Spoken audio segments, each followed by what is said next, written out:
Bismillahirrahmanirrahim. Nasrul biarsan salman ahliran salafuna wa ba'na salihun. Allah yadkhiluni yasina fi niyatihim wa amalana fi amalihim. Al-Fatiha ila ruhi mali fi hadzal kitab. Sayyidina al-Imam Syekh al-Islam Qutb ad-Da'wah wal Irsyad Al-Habib Abdullah bin Ali bin Muhammad Al-Haddad وجميع أرواح ساداتنا لأبي علوي ومشايخنا في الدين وأرواح آبائنا وأمهاتنا وأموات المسلمين خصوصا إلى أرواح المتقدمين من هذه الحارة أن الله يغفر لهم ويرحمهم ويسكنهم الجنة برحمته ويعيد علينا من بركاتهم وأسرارهم وأنوارهم وعلومهم ونفحات إمدادهم في الدين والدنيا والآخرة على هذه النية وعلى كل نية صالحة وإلى حضرة النبي سيدنا محمد صلى الله عليه وسلم الفاتحة.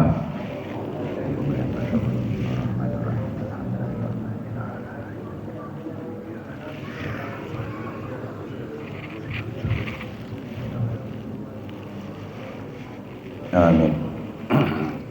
Bismillahirrahmanirrahim. Qala al-mu'allif rahimahullah wa nafa'ana bi ulumihi wa asrarihi fid darin. Faslun. Wa 'alaika bil mubadarati bis salati awwalal waqti bihaitsu la yu'adhdhinul mu'adhdhinu likulli maktubatin illa waqad tawadda'ta wa hadarta fil masjid fa illam taf'al dhalika fala aqalla min an ta'khudha fil istihdadi lis salati min hini tasma'ul adhan. وقد قال عليه الصلاة والسلام فضل أول الوقت على آخره كفضل الآخرة على الدنيا. وقال عليه الصلاة والسلام أول الوقت رضوان الله وآخره عفو الله. Wa 'alaika bil muhafadzati 'ala sunanir ratibati allati arsyadaka syar'u ila fi'liha qabla al maktubati wa ba'daha. Wahdhar an tatasahala bitarki syai'in minha wa ma fataka minha bi'udrin fabadir biqada'ihi. Ikhwani kiram, assalamualaikum warahmatullahi wabarakatuh. Bismillah, alhamdulillah, wassalatu wassalamu ala rasulillah Sayyidina Muhammad bin Abdullah wa ala alihi wa sahbihi wa mawalah, la hawla wa la quwwata illa billah, amma ba'd. Alhamdulillah, puji syukur kita kepada Allah Subhanahu wa taala.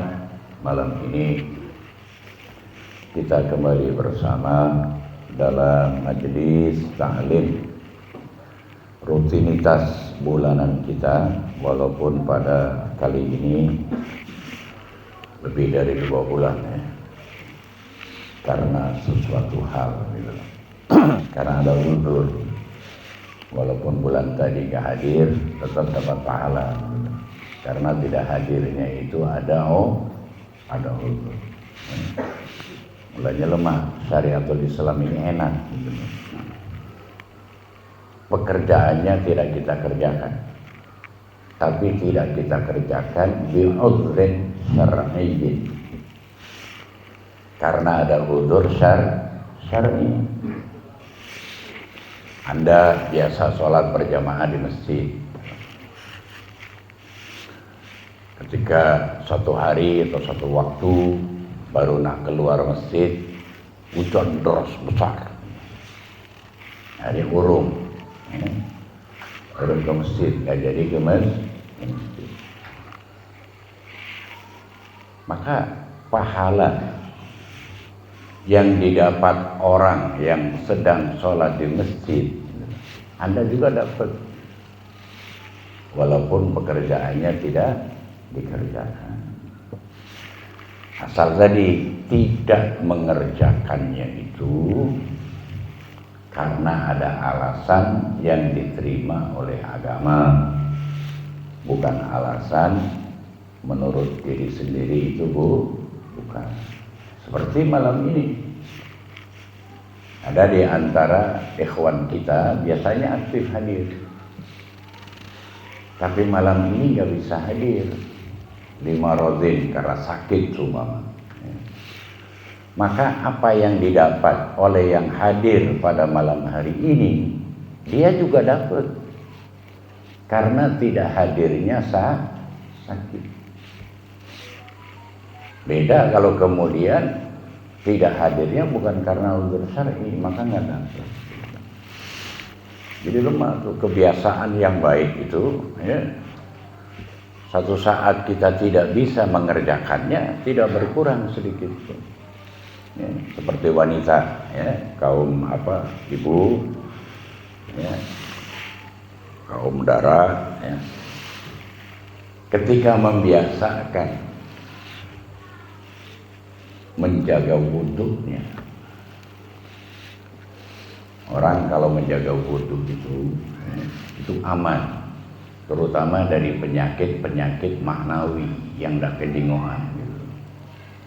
Disantet orang nggak apa-apa, gitu loh. Ya. Disihir orang tidak apa-apa, nggak perlu puasa, ya. Nggak perlu riyadhah yang berat-berat, nggak perlu, jaga wudhunya. Bahkan yang kesannya belum laku-laku gitu, ya. Bini belum dapat laki belum dapat bini. Maka jaga wudhunya. Saya kan dulu pernah menyampaikan, saya jamin dalam 120 hari, itu paling lama tuh. Ya, nggak percaya coba gitu. Cuma yang sudah punya laki, punya bini nggak usah lah gitu. Bukan karena biar laku, bukan, ya. Daimatul wudhunya untuk menjaga, ya, hal-hal yang sifatnya ma'nawiyah yang tidak terdeteksi oleh mata kita, ya, jaga. Nah, wanita itu yang masih produktif kan tiap bulan pasti menstruasi. Saat men jelas nggak bisa wudhu, tapi karena biasa menjaga wudhu, saat men pun dia dianggap menjaga wudhu, sehingga fadilah wudhunya itu berlaku juga saat yang bersangkutan haid menstruasi. Karena wanita itu beda rentan dengan hal-hal yang seperti itu. Mulanya anak-anak Anda yang masih sekolah di SMA, SMP, gitu, ya. Kalau SD jarang, ya. Atau SD tapi udah kelas 6 gitu loh, ya. Maka salah satu tip aman dari gangguan-gangguan jin, ya. Kan suka ada tuh, ya, rombongan anak sekolah kesurupan gitu loh. Dan ternyata yang kesurupan wanita. Itu pasti nggak punya wudhu. Tapi kalau dia sudah membiasakan wudhu, walaupun seumpama saat istirahat kamar mandi gitu, ya, biasa-biasa aja, apalagi kamar mandinya pakai tuntunan Nabi Muhammad. Depan pintu berdoa, Allahumma inni a'udzubika minal khubuthi wal khaba'is. Ini faktor keamanan, proteksi diri. Di samping dapat pahala, tapi juga mendapat proteksi atau perlindungan dari makhluk yang melihat kita nggak melihat mereka, maka proteksinya. Masuk kamar mandinya kaki kanan dulu, di kamar mandi jangan bergurau, ya. Jangan apa tadi nyanyi-nyanyi, gitu. Penyanyi juga bukan gitu. Maka insya Allah ini keamanan. Jadi apa yang diajarkan oleh Nabi, apa yang dianjurkan oleh beliau, di samping perbuatan kita dihargai oleh Allah, diapresiasi oleh Allah, dikasih pahala oleh Allah, juga kita mendapatkan perlindungannya dari yang tidak bisa orang lain melindungi kita. Siapa yang bisa melindungi kita? Dari jin. Ketika Anda ke kamar mandi, malam-malam ke dapur rumah, yang bisa melindungi siapa dari jin? Ya ada yang bisa, ya kecuali diri kita sendiri. Mulanya Allahumma inni a'udzubika minal khubusi wal khaba'is. Itu bukan saja berlaku untuk ke hammam, kamar mandi, ke tempat-tempat yang ditengarai gitu. Diduga banyak jinnya. Bacalah itu sebagai tanda permisi kita. Ya. Kalau supir-supir biasanya pas di jembatan menjemurkan klakson gitu. Ketika ditanya, padahal tadi nggak ada orang, minta izin, ya. Tanya jalan gitu. Ya. Biasanya memang itu tempat-tempat yang sunyi itu, ya, klakson dibunyikan tek. Nah kalau kemudian ditambahi dengan Allahumma inni a'udzubika minal khubusi wal khaba'is, mereka minggir. Di kamar mandi mereka minggir. Ya, apalagi kalau anak-anak minggir dia. Nah kalau kita nggak membacanya, lalu kita masuk nyelonong saja, nendang anak jin, bapaknya nggak terima itu. Ente aja kalau anaknya ditendang gimana? Anak masih kecil ibaratnya, ditendang orang, ya, hanya karena dia nggak minggir dari jalan yang mau Anda lewati, langsung main tendang saja. Bapaknya datang bawa parang gitu. Nah jin juga begitu. Tapi kalau kita sudah Allahumma inni a'udzubika minal khubusi wal khaba'is, dia nggak minggir, salah dia. Ya. Salah dia. Maka dia nggak bisa, nggak punya akses untuk apa? Menyakiti kita. Itu hikmahnya aturan yang dikembangkan oleh Nabi kita Muhammad Sallallahu Alaihi Wasallam. Semulanya jaga wudhu kita. Malam ini kita membahas wa 'alaika bil mubadarati bis salati awwalal waqti. Anjuran secara umum kita dianjurkan agar segera melaksanakan sholat fardu di awal waktu, bihaitsu la yu'adzinul mu'adzin, dengan waktu sekiranya orang yang mau azan, muadzin itu, ya, tidaklah dia melaksanakan azan likulli maktubatin, untuk setiap waktu sholat yang fardu, illa waqad tawadda'na, kecuali Anda sudah berwudu. Sebelum muadzin azan Anda sudah punya wudu. Itu mulanya kalau kapan saja Anda menjaga wudu Anda, ya, maka kapan saja muadzin azan Anda sudah punya wudu, sudah ready, sudah siap untuk melaksanakan sholat.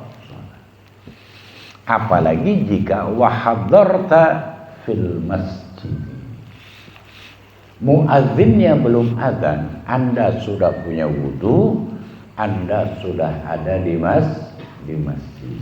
Ya, ini anjuran. Fa illam taf'al dzalika, kalau Anda nggak bisa melakukan itu, fala aqalla, maka paling minimal ya, min anta khudha fil istihdadi, saat muadzin azan Anda mulai masuk kamar mandi atau mulai menuju tempat wudu. Untuk apa? Al istihdad, mempersiapkan diri lis salati, salat min hina tasma'ul adzan, dari mulai Anda mendengar azan. Jadi pas azan minimal nih, pas azan Anda langsung wudu. Kalau bisa sebelum azan sudah punya wudu, kalau bisa lagi sudah di masjid. Ya.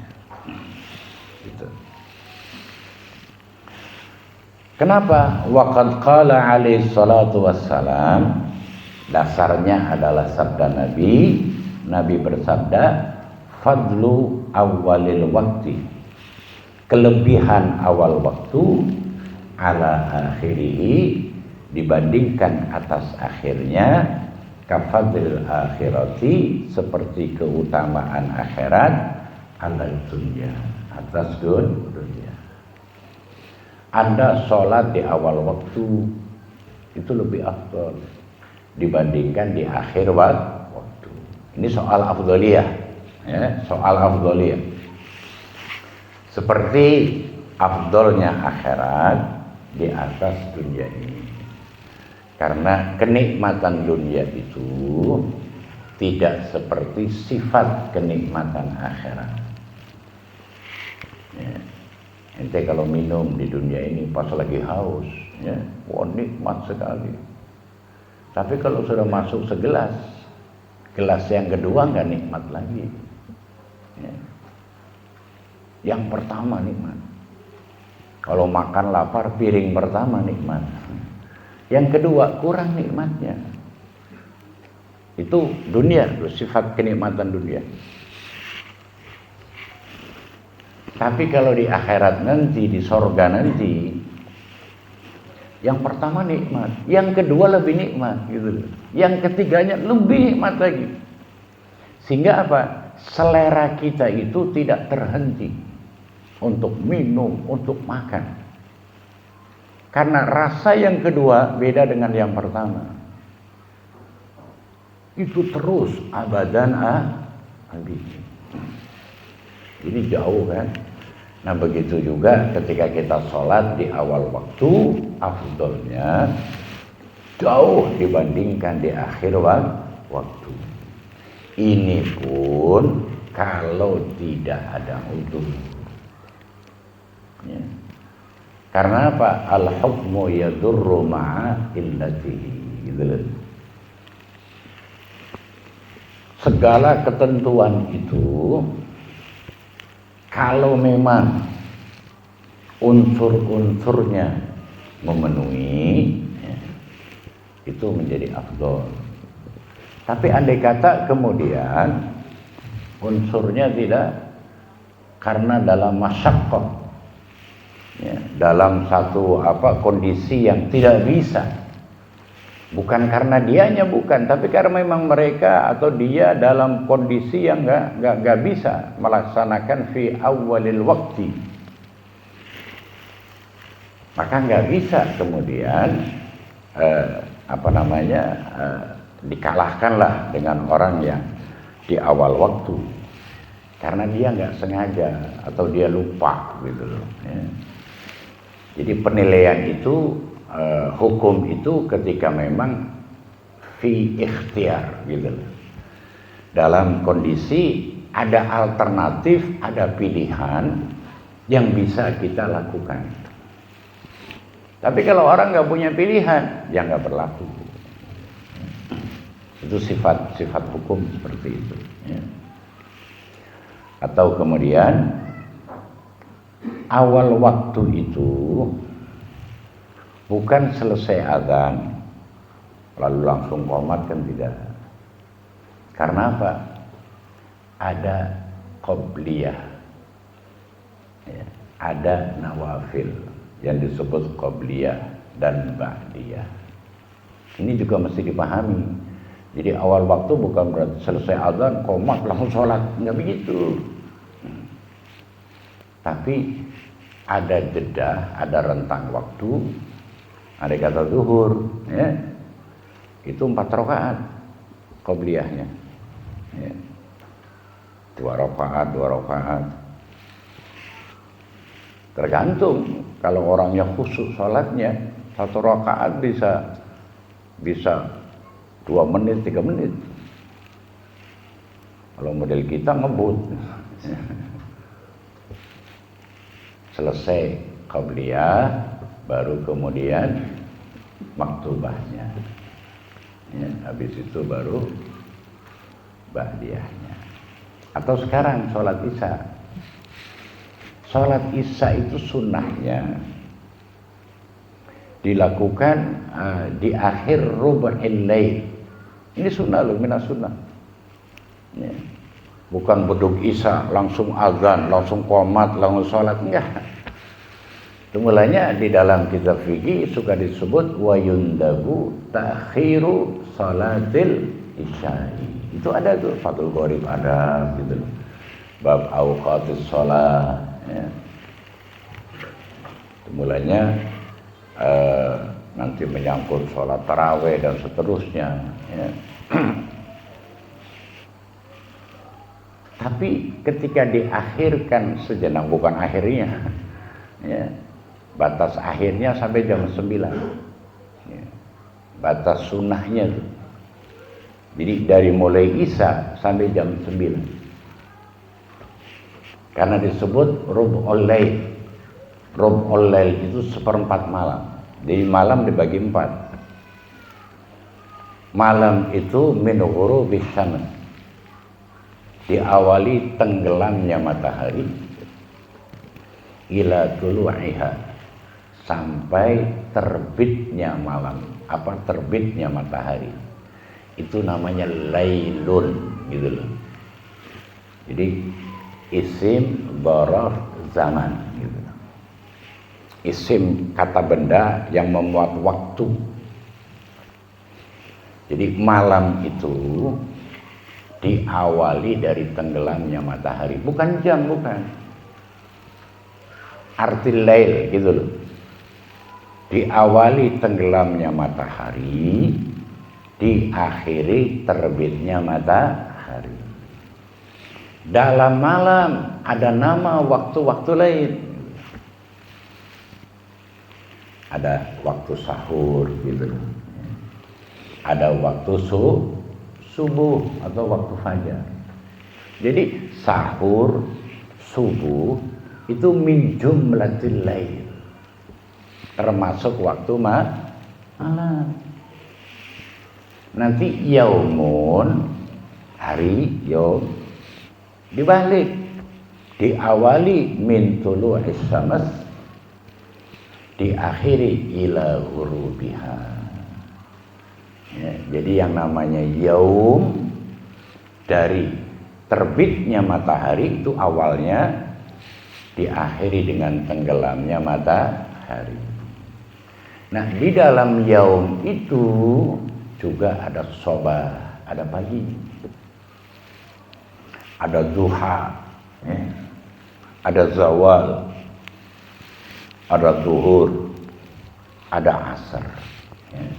Itu semua min jumlatil yaum. Jadi kapan saja kalau kita melakukan sesuatu setelah matahari terbit, itu namanya dilakukan di satu hari.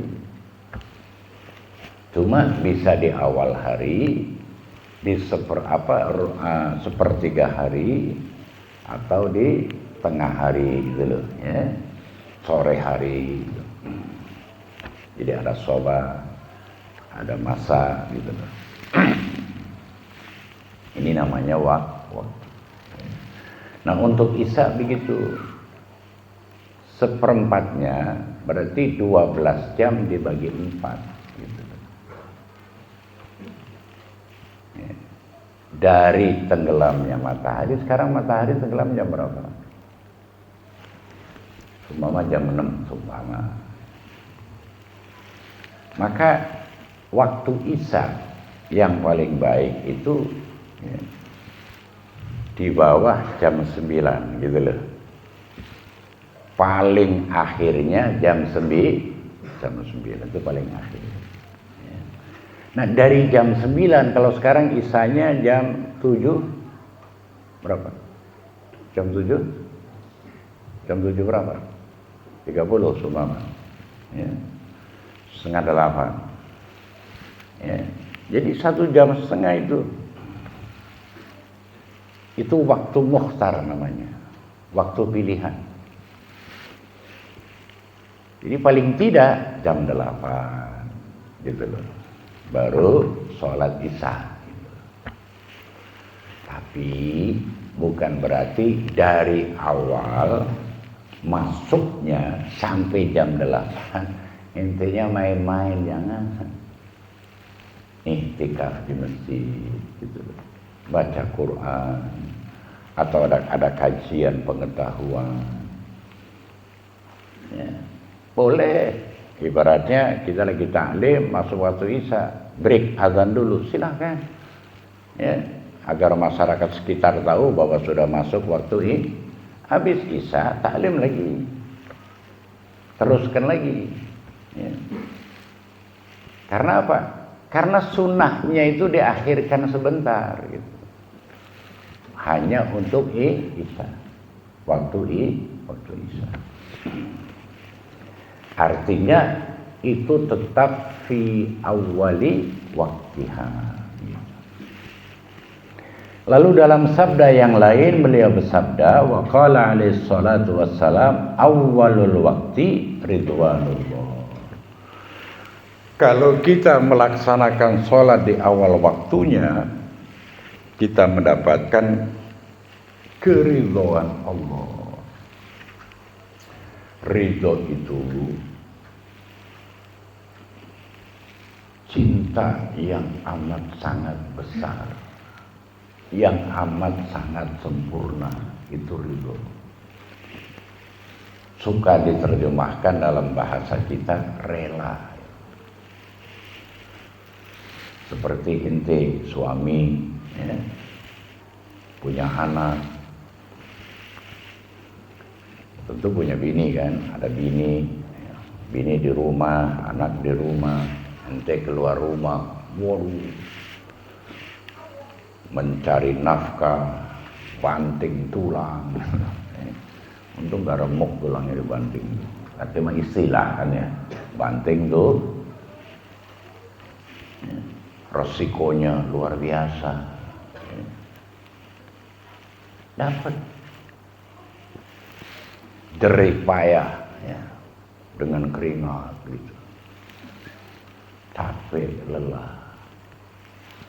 Sampai rumah, apa yang ente dapat kasih istri ya, untuk menafkahi mereka, istri dan anak. Bukan sekali, bukan sehari, terus selama mereka masih bersama kita. Pernah nggak ente ngomong kapok aku gitu ya, capek-capek ternyata dimakan orang lain itu loh ya, anak bini, bahkan kadang kita malah ngalah biar yang kenyang bini dan anak, kita setengah kenyang. Dan itu dilakukan tanpa terpaksa, justru dengan kebanggaan, dengan semangat. Itu namanya ente ridho, ente rela, ente cinta terhadap anak bini dengan cinta yang luar biasa. Maka produknya adalah ridho. Kalau sekedar cinta, sekedar doang, nggak mungkin. Cinta cintanya udah nggak pakai ukuran lagi, sudah mentok gitu loh. Ridho. Nah, ketika kita sholat di awal waktu, kita mendapatkan cinta dari Allah, cinta yang besar. Karena kemudian yang Allah berikan adalah keridhoannya. Kalau Allah sudah ridho sama kita, yang lainnya tidak ada artinya. Yang lainnya sama sekali tidak berharga. Dan kita tidak akan pernah merasakan tidak enak. Mulanya malaikat Zabaniyah yang dikomandoi oleh malaikat Malik. Malaikat Malik itu komandan. Di bawahnya anggotanya itu banyak. Penjaga api neraka. Nggak pernah rungsing gitu. Nggak pernah kemudian usul minta ganti pos gitu. Tukar pos dengan malaikat Ridwan. Karena kalau malaikat Malik Zabaniyah kan dilihat orang-orang durhaka semua. Yang ada di neraka kan begitu. Sementara malaikat Ridwan, yang dilihat yang indah-indah. Nggak ada yang tidak indah di surga itu. Tapi antar mereka itu nggak kemudian saling sikut gitu, saling hasud. Enggak. Kenapa? Karena mereka mendapatkan ridho dari Allah Subhanahu wa Ta'ala. Nah, keridhoan itulah yang membuat mereka enjoy, enak. Ada orang sama-sama miskin sekali. Yang satu renyeng, gitu loh, rewel, berkeluh kesah terus. Yang satunya tidak. Padahal sama ibaratnya. Sampai malam ini dari pagi belum makan, sama. Yang lainnya diem. Yang ini, orang satu kampung dengar semua. Yang membedakan apa? Yang membedakan ridho tadi. Karena dia ridho, maka nggak peduli. Karena yang dicarinya juga keridhaan Allah Subhanahu wa Ta'ala. Nah, kalau sikap gitu loh, yang menyikapi kehidupan kita juga seperti itu, maka tidak ada problem di antara kita.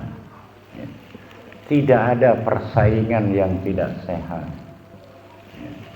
Tidak ada saling jegal, tidak ada saling sikut, tidak ada saling benci, saling hasud, iri, itu tidak ada. Kalau kemudian sekarang ini banyak kita dapati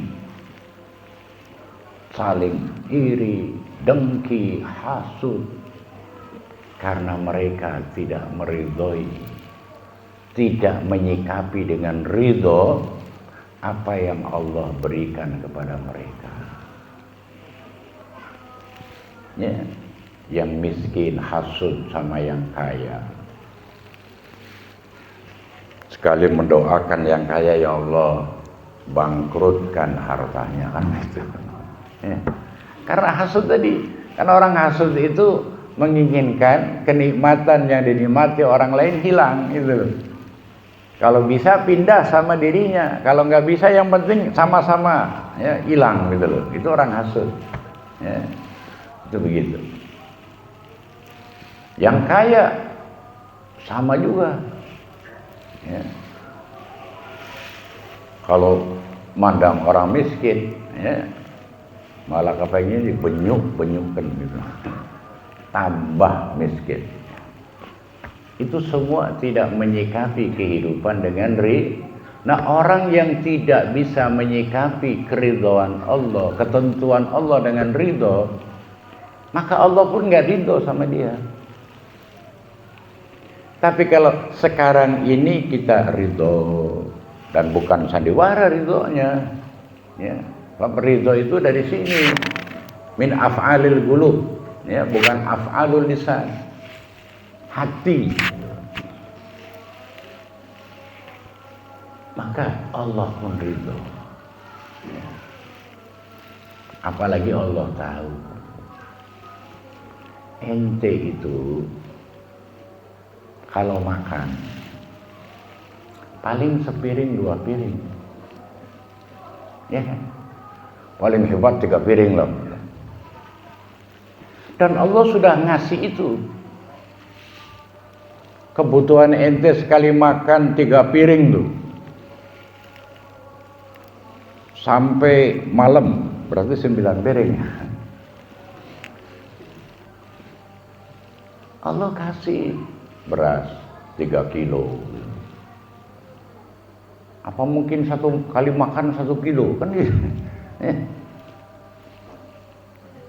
Air minum, kemampuan ente minum itu paling 8 liter seumpama.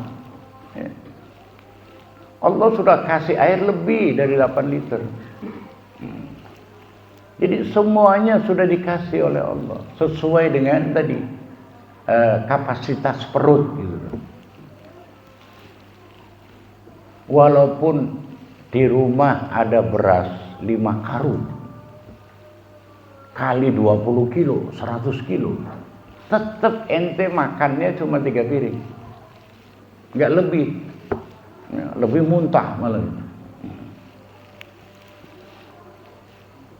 Jadi buat apa 100 kilo itu? Kebutuhan kita dalam satu hari ibaratnya 100.000. Dari mulai bangun tidur sampai tidur lagi. Kalau ente punya duit 1 juta, berarti 10 hari. Allah sudah kasih itu. Ngapain punya 100 juta? Orang butuhnya 100.000 untuk besok. Apa besok pasti masih hidup? Untuk lusa, apa lusa pasti masih hidup? Siapa yang ngasih jaminan bahwa kita besok masih hidup? Enggak ada. Lalu buat apa sesuatu yang belum pasti kemudian kita persiapkan? Kalau seumpama gitu, kita seperti itu. Ini pola pikir para sahabat dulu begitu, ya. Yang punya kita dalam kehidupan ini adalah al-yawm, sekarang ini. Al-mustaqbal, ya, itu cuma berdoa, berharap. Al-madi, yang sudah berlalu, ya sudah berlalu. Yang baik disyukuri, yang tidak baik ditobati. Introspeksi diri, ya. Hasibu qabla an tuhasabu. Nah, yang hal-hal yang sekarang ini yang punya kita, yang kita hadapi. Mau berbuat baik sekarang, jangan nanti. Nanti itu bukan milik kita, ya. Ma madhafat gitu. Yang berlalu sudah meninggalkan kita. Al-mustaqbal ghaibun. Yang akan datang masih ghaib, masih. Karena Allah yang mengatakan, la tadri nafsum madza taksibu ghadan wa ma tadri nafsum bi ayyi ardin tamut. Tidak ada satu diri pun yang tahu apa yang akan terjadi besok pagi. Yang ada cuma rencana, schedule. Malam tidur, ternyata pagi nggak bangun lagi. Alat tul gitu loh, ya. Nggak bangun lagi. Akhirnya apa? Rencananya menjadi testamen, ya, menjadi warasah, menjadi peninggalan. Iya kalau anaknya meneruskan, kalau tidak. Jadi mau berbuat baik untuk persiapan kita, bekal kita untuk akhirat, ya sekarang. Ya. Nah sekarang kita sedang taklim, alhamdulillah. Yang penting ikhlas gitu loh. Ya, jangan terpaksa, jangan apa, niat thalabul ilmi imtithalan li amrillah.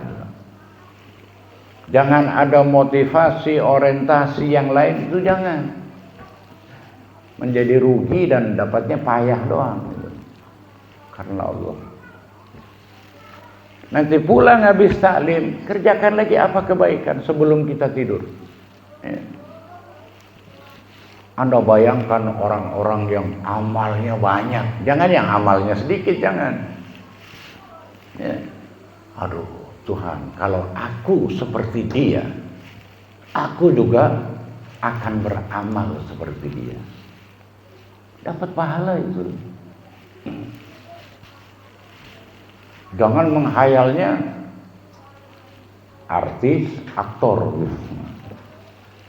Ya, mau tidur, ya, nyetel TV ada Ayu Ting Ting ibaratnya tuh ya. Waduh, anakku nanti besar akan aku didik biar menjadi pengganti Ayu Ting Ting. Maka mendapatkan apa yang menjadi niatnya. Ya. Apalagi yang kafir-kafir gitu. Jangan. Bayangkan orang-orang soleh yang Anda tahu, yang Anda kenal. Ya, andai kata aku berilmu seperti fulan, aku juga akan seperti itu ya Allah. Ya. Tidak mampu, tapi keinginannya kuat, maka dapat. Ya. Jadi mulainya jangan kalah niat, jangan salah niat. Ya, jangan punya orientasi maqasid yang tidak baik, itu jangan. Tanamkan maqasid yang baik. Wa akhiruhu afwullah. Dan akhir waktu sholat itu di sana ada afwullah, maaf dari Allah.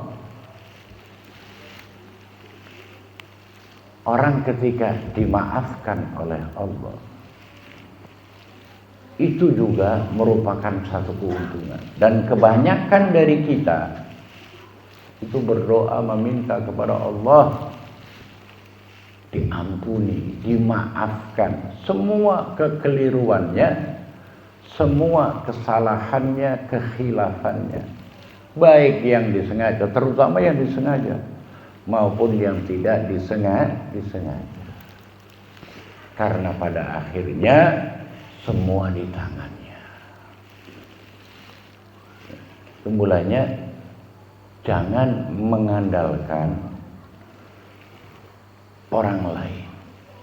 Dunia saja kalau kita mengandalkan orang lain repot. Biarlah yang kaya sebulan gitu. Ya. Lalu mengandalkan fulan yang kaya itu jangan, nggak enak. Kita ini biasanya mendapatkan sesuatu dari orang kaya itu mesti tadi ngabdi dulu, menjatuhkan harkat martabat kita dulu, jadi jongosnya, jadi kulitnya, baru ya, patah naik mobilnya, bisa minum kopinya. Ya. Lalu harga manusia kita kayak separohnya, mending masih separohnya, kadang seperempatnya itu. Kan suka begitu, kan gak enak. Tapi ayo kita berdiri sendiri. Orang itu siapapun, ya, tugas kita menjalankan perintah Allah, menghormati, menyayangi. Nggak boleh kita kemudian mendewakannya, ya nggak boleh. Yang tua menyayangi yang muda, Yang muda menghormati yang tua. Hubungannya begitu, benangnya itu seperti itu. Ya. Kan Nabi mengatakan begitu, "Malam yarham saghirana falaysa minna." Ya. Siapa saja yang tidak sayang kepada yang kecil di kelompok kami, maka dia bukan kelompok kami. Wa malam yuwakkir kabirana falaysa minna. Siapa yang tidak menghormati yang tua di antara kami, maka dia juga bukan kelompok kami. Ini hubungan yang dipintal oleh syariat, bukan saling menakuti, bukan saling menjajah, bukan saling memaksa, bukan. Menyayangi yang kecil, yang muda, menghormati yang tua, yang besar. Itu. Maka tidak ada yang namanya mengorbankan kemanusiaan, menjatuhkan martabat, kredibilitas, nggak ada. Manusia itu tidak pantas menjadi raja karena dia abdun min ibadillah, abdun minal ibad, hamba. Mana ada hamba jadi raja? Ya. Yang ada adalah mereka mendapat amanat. Untuk apa? Disampaikan kepada umat gitu. Bukan nanti hubungannya tadi kau di bawah aku lalu diinjak-injak. Enggak begitu. Itu malahnya orang Islam kalau paham Islam, ya, dia tidak akan tunduk dengan siapapun. Karena Anda nggak boleh tunduk dengan saya, nggak boleh. Tunduklah sama Allah. Ya. Anda nggak boleh tunduk sama jenderal, sama presiden, sama raja, nggak boleh. Yang ada adalah menghormati. Dan mereka bukan menjajah kita, mengeksploitasi kita, tapi mengatur, gitu loh, ya, menata, membuat polisi kebijakan. Karena tidak boleh kita takut kepada selain Allah, itu nggak boleh. Itu syirik namanya. Al-khawf ila ghairillah syirkun. Ya. Kita ibaratnya suami istri, bukan untuk saling menjajah satu sama lain, tapi saling menyayangi. Oleh karena itu bahasa Tuhan, wa ja'ala bainakum mawaddatan wa rahmah. Tidak wa ja'ala bainakum al-khasyah, ya, wal qudrah, tidak. Tapi mawaddatan wa rahmah. Ini cikal bakal, ya, dasar asas hubungan suami istri. Cinta dan kasih sayang. Bukan suami menjajah istri atau sebaliknya, istri menjajah suami. Itu hubungan yang abnormal namanya. Bukan berdasarkan agama, bukan berdasarkan tuntunan Allah dan Rasulnya. Kenapa cinta? Karena dalam cinta itu ada pengorbanan yang tak terbatas. Tadi suami dari pagi keluar, pulang sore, bahkan ada yang malam. Lalu semua hasilnya diserahkan sama istri dan anak-anaknya. Begitu terus. Hari, minggu, bulan, tahun. Sampai pensiun gitu loh. Ya. Begitu. Dan ketika ditanya, Anda menyesal? Tidak. Malah bersyukur. Alhamdulillah. Dapat istri yang salihah. Anak-anaknya juga soleh dan solihah. Oh, dia bersyukur kepada Allah. Padahal tenaganya, waduh, dikuras habis untuk mereka. Karena apa? Itu juga perintah Allah. Itu juga sunnahnya Rasulullah Sallallahu Alaihi Wasallam. Jadi kalau kita dasarnya agama, maka tidak ada yang mengecewakan dari kehidupan kita. Tapi kalau sudah bukan agama, dasarnya enak saja kecewa, apalagi tidak Tidak enak. Oleh karena itu, ayo, ya, semuanya dasar agama. Kan dulu saya pernah cerita, ya, di antara Tarim dan Sewun, kota Sewun, ya, itu kalau pakai motor, pakai mobil 30 menit. Di tengah-tengah sebelum Husyaisah, sebelum kuburan Aba Al-Muhajir ilallah, sebelah kanan itu ada kuburan punya Syekh Abdurrahman Bajal Haban, ya, namanya. Orang Arab, tapi dia wali min auliyaillah. Dan kewaliannya itu didapat bukan bikathratis sujud, bikathratis siyam, ya, tapi bisabri ala zawjihi, ala zawjatihi. Dia punya bini, rewelnya luar biasa. Tahu rewel ya? Apa bahasa Bangka rewel itu? Cerewet. Waduh, cerewetnya bukan main. Tapi beliau jalani bertahun-tahun. Kan ciri-ciri bini cerewet apa tuh? Dapat ngomel, tidak dapat juga lebih-lebih, ya. Mulanya yang di luar hati-hati, kalau dapat jangan ngomel gitu. Ini dapat ngomel, tidak dapat apalagi. Dosa tidur di rumah, tidur di masjid aja, ya, malah ngusir gitu. Jadi Syekh Abdurrahman Al-Haban, waduh, ngadepi istrinya bertahun-tahun. Yang benar salah, apalagi yang tidak benar. Tapi akhirnya satu saat, ya, remsik juga beliau itu. Ya. Kata orang Jawa mutungi, tahu mutungi? Apa mutungi? Ngambak. Ya. Dia pergi, masuk gua. Ya. Di sana gurungnya kan banyak gua. Ketika masuk gua, rupanya di gua itu sudah ada 3 orang.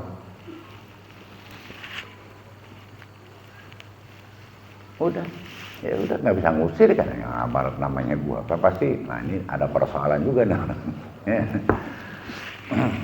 Nah kalau punya rumah kemudian baliknya ke gua, berarti kan ada persoalan tuh. Ada persoalan dengan orang roh.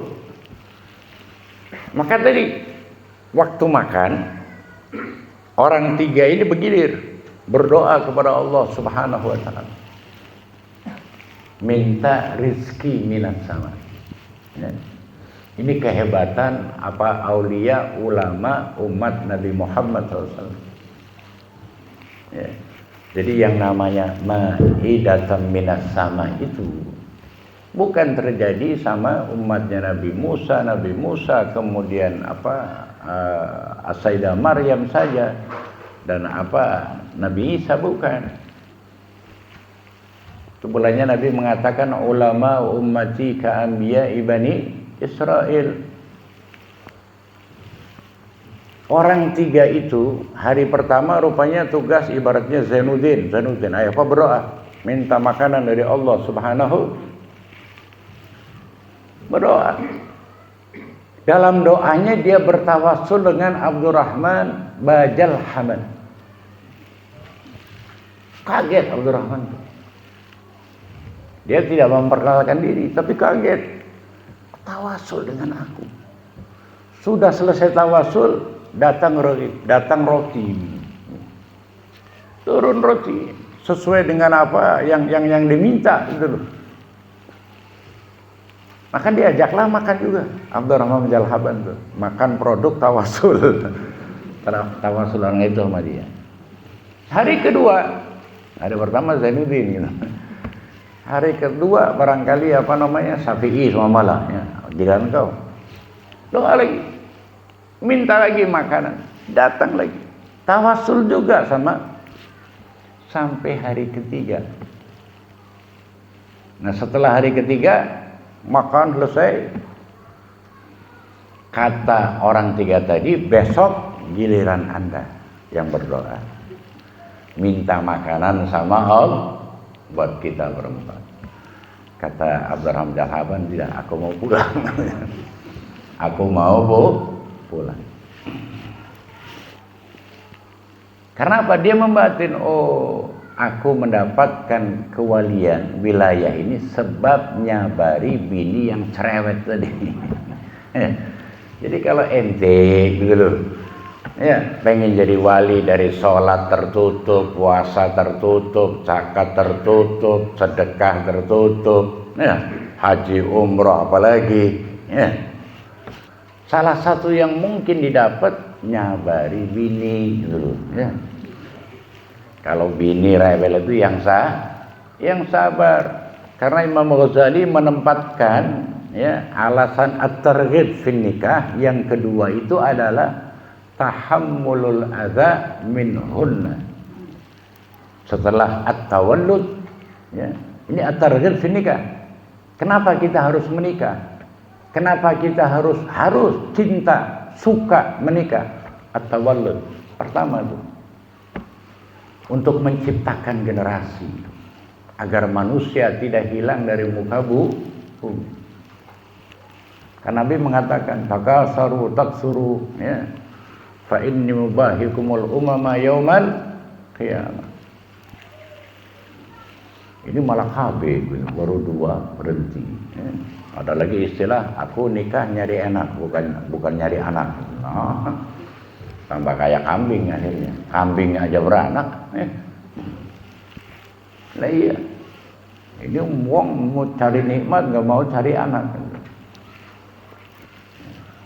Yang kedua, tahammulul adza minhunna.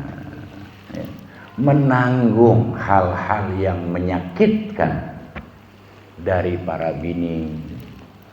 Cuma yang di luar jangan nanti pulang dari sini, kalau itu malam ini ku sakiti lakiku, jangan, ya, nggak boleh begitu, ya. Oke, iya kalau lakinya sabar, kalau nggak sabar nanti dimadu gitu loh, ya, lebih parah lagi, ya. Nah, untuk tadi hal-hal yang sifatnya insiden gitu loh, ya, nggak sengaja. Atau karena mungkin suasana lagi tidak nyaman, nah baru ibaratnya marah-marah yang sabar. Jangan bini marah dibalas dengan marah. Ya, itu. Wa 'alaika bil muhafadzati 'ala sunanir ratibah. Kita kaji, kita bahas pada kesempatan yang akan datang. Bismillahirrahmanirrahim. Ya Rabbana